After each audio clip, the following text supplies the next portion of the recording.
Hey everybody, this is Frankie Day for Frankie Day Models. Okay, right now I'm running out of a lot of building material like cryolite glue and primers and such. So I got those orders that are coming in, should be in about this week sometime.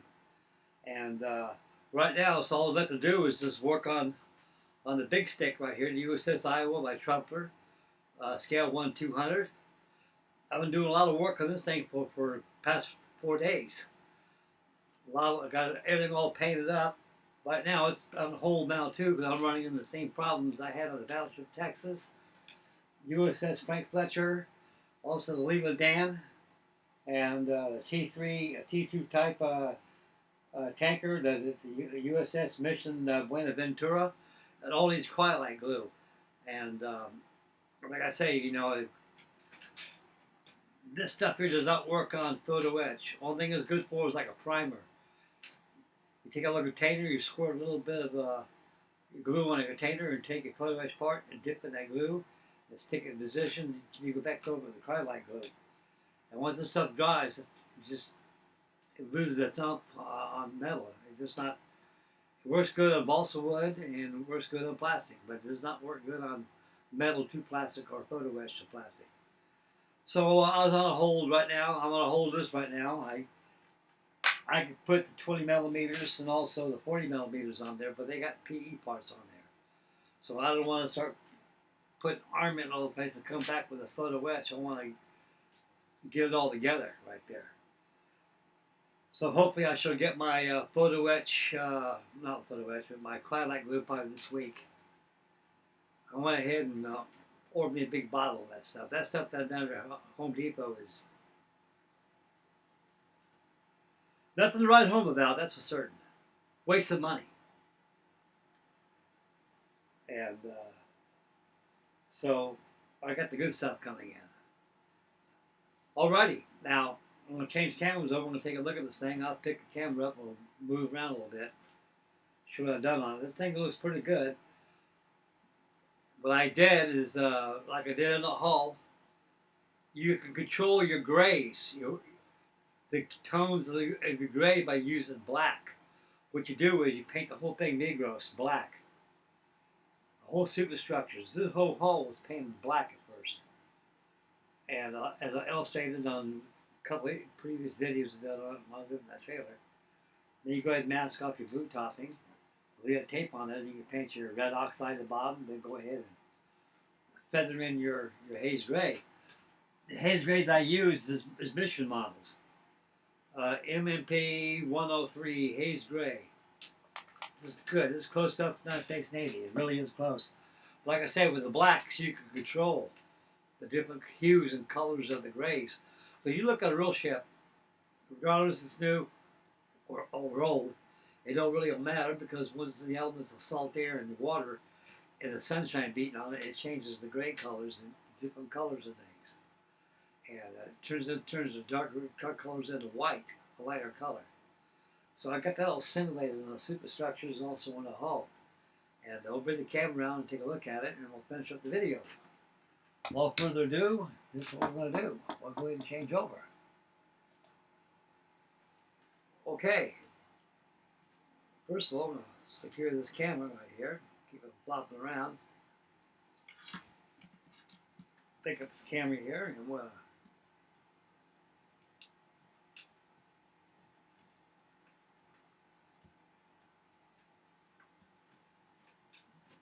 I lost my anchors. I have a very, very bad habit, which is a good habit, but it turns out of sight, out of mind. When you get these little containers like this, I always throw pieces in there. I set it aside. Well, during my move, I must have lost those anchors, so I ordered two new anchors to this thing.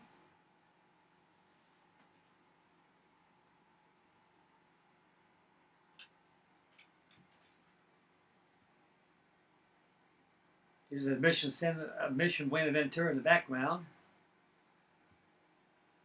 And there it is right there.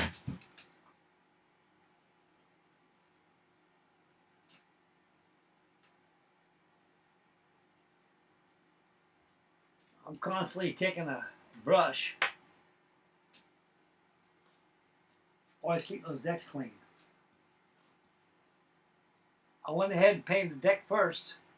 with teak color paint. To me, a peak. Teak deck tan or deck teak color tan, what they call it. Then went over it, we're using blue gray.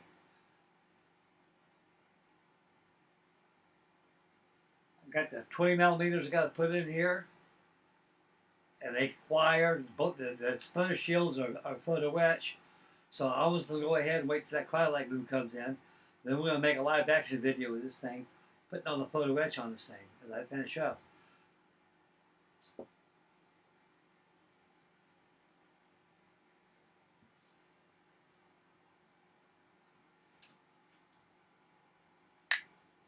Funny good idea here.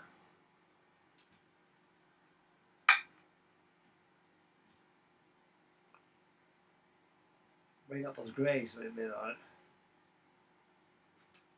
See how you control your tones, your gray on there? Then I'm going to start adding rust on this thing a little bit.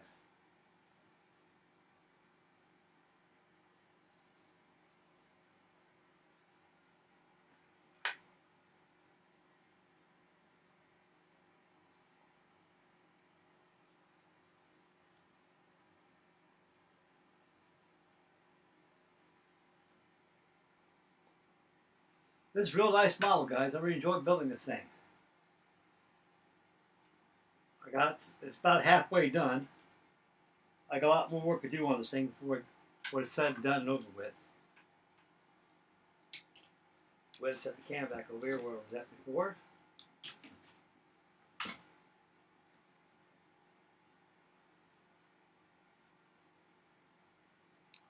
Like I say, I had a bad habit of putting parts in these containers. I set it aside, being in that trailer all the time, moving things around, working one mile, it got lost. I checked the parts box over there, stacked up over here. There's 3 boxes all my piece. I went over it 100 times, couldn't find it, and I came to mind, said, aha, I remember handling those anchors. As a matter of fact, I assembled the shanks and the shackles onto the flukes of the anchor. And I put it in this little container here, and I put it aside. It got lost, so I ordered a couple more anchors, Danforth anchors, and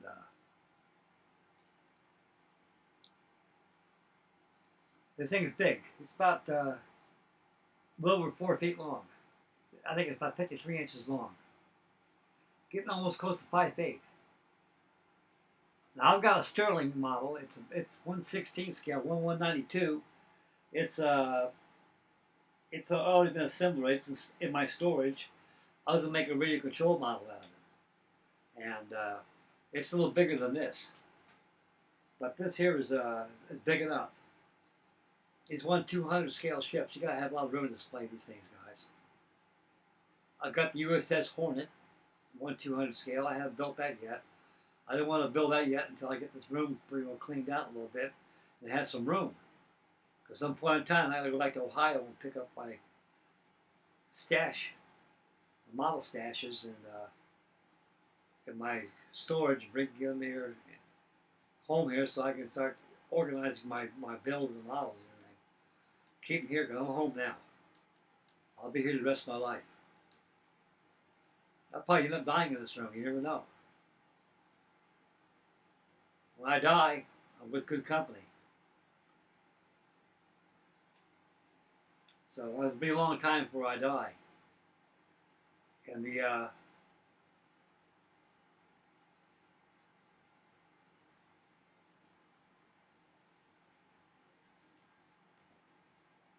that's about it.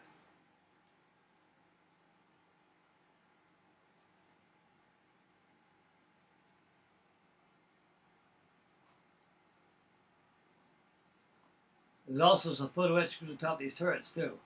So I got a lot of work. So mostly it's put together, got all the superstructures all together. This whole thing will come off. I think Trumpeter had a pretty good idea. They picked their minds pretty well, knew where we're going towards. A lot of guys make radio control jobs out of it. This thing can be radio controlled, no sweat. The way it's designed, this whole sub-assembly, substructure comes right off. You can service your engines, your batteries, and plug it right back in. And you got to do it very carefully. Best way to pop it off, probably have to grab it right about here. The same thing apt, the whole thing will pop up. It's got a little combing up, the recessed combing where it slides over like a tongue and groove. Keep water from coming in. So I've seen a few of these on YouTube. Guys made really control jobs out of it. I was thinking about doing that too. I said, no. I'm getting too old to do all this crap. So what I'm going to do is make a display piece out of it. Well, I wouldn't think I'm ready control. I've already got a ready control. I got that Sterling one I talked about a while ago.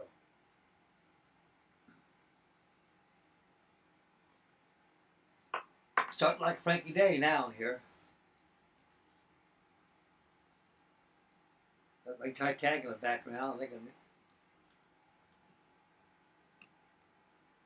and I got my airplanes hanging up there. I got a Jap Zero, a Flocka Wolf, and I think I got the Coronado PB-2Y. Talk about Coronado, I got to finish that one I got going on now.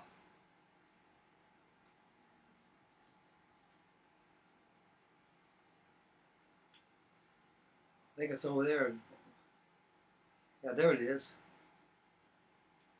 Right about over there. Next to that Newport 17. It's been raining out here in Tennessee a lot. A lot of rain going on. And so I really haven't got a chance to test fly that Newport 17. Because I'm going to start getting on some balsa wood planes pretty soon.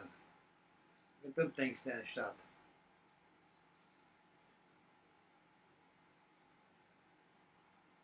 Right now I'm working on this big stick right here. USS Iowa. USS Iowa was the first of her class. And of course everybody knows down in April 1989 when the #2 turret exploded. They think that was done intentionally. They had an investigation. And you're firing these big old 16-inch guns on these things. You roll up your breech block. You always put your shell in front and you put your cordite bag behind it. Dumb cluck put the cordite bag in first and put the shell in there. So when they fired that darn shell, the shell blew up that cordite bag and blew off that number 1 turret. And it killed about 57 people, I think it did. A real big stink, a big old inquiry over that investigation. That guy was killed. On these battleships, gun captains are known as gunner's mates. Gunner's mates always supervise enlisted men, not enlisted men, but they always supervise the gun crews. Everybody has a general quarter station during battle. I was gun captain. I'm not #2 on a lot of ships. I was on the USS New Jersey, but never been on the other battleships, the sister ship to the Iowa. It was in Long Beach. I went aboard when I was on my ship just to see how big it is. It's a monster ship. It's very big. I think it's 888 feet long. She is almost about the size of the RMS Titanic. And so, like I say, these guys were not battleship sailors. The guy should have known better, but I think those guys just didn't care. You can't have stuff like that in the Navy. A guy that don't care like that can cause the ship and cause all his shipmates to founder. So that's what happened. When you put a goddamn blast bag and put a cordite bag in front of your projectile, your 16-inch shell, something's gonna blow up. It's like a firecracker. So there was a big stink over that. Right now she's a museum ship. Right now I think she's in San Pedro, California.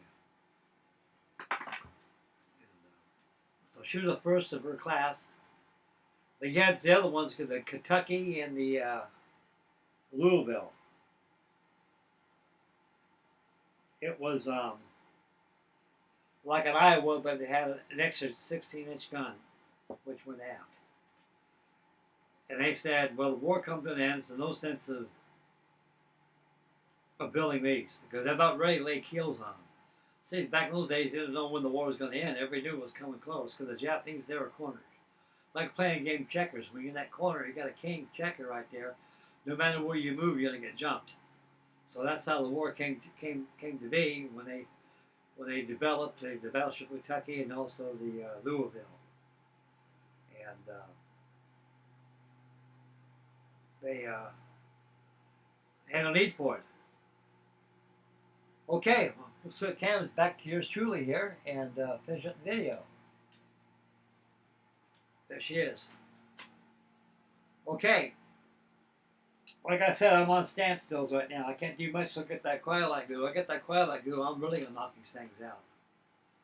I think what I'm going to do is I'm going to go ahead and finish up that PB-2Y Coronado by mock models. All I need to paint the propellers, install same, and the transparency, which ain't nothing. And she's ready for display and final reveal. I got a nice place I can take pictures of this thing outside. Every time I walk outside, I got that rooster waiting for me. That rooster's, boy, he's me. He's got in for me. Every time I go out there, he tries to jump me, you know. So I got a little pole over there. I give him a little tap across the head a couple times and they get away from me.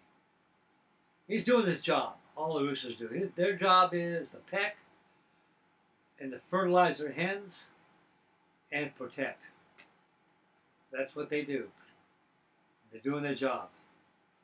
And they get mean, very mean. And a very territorial bird, too. And you got a bunch of hens around, he's there. And they don't like water. And they don't like getting tapped with a stick either. You see me walk with that big old pole right there. I don't want to hurt him. It's not my bird, and I don't want to hurt him. But I'm not going to take no crap from him. Roosters are bully birds. They're bullies. You got to be the bully, not them. You got to bully them back. See what's bad about those roosters are? They got spurs behind their talons. When they jump up in slow motion, when they grab like that, they run those spurs in you. They can peck you and wing you with their wing. They got harder than your wings. And their peck don't hurt at all. It's just those spurs right there. You got to watch out for those spurs.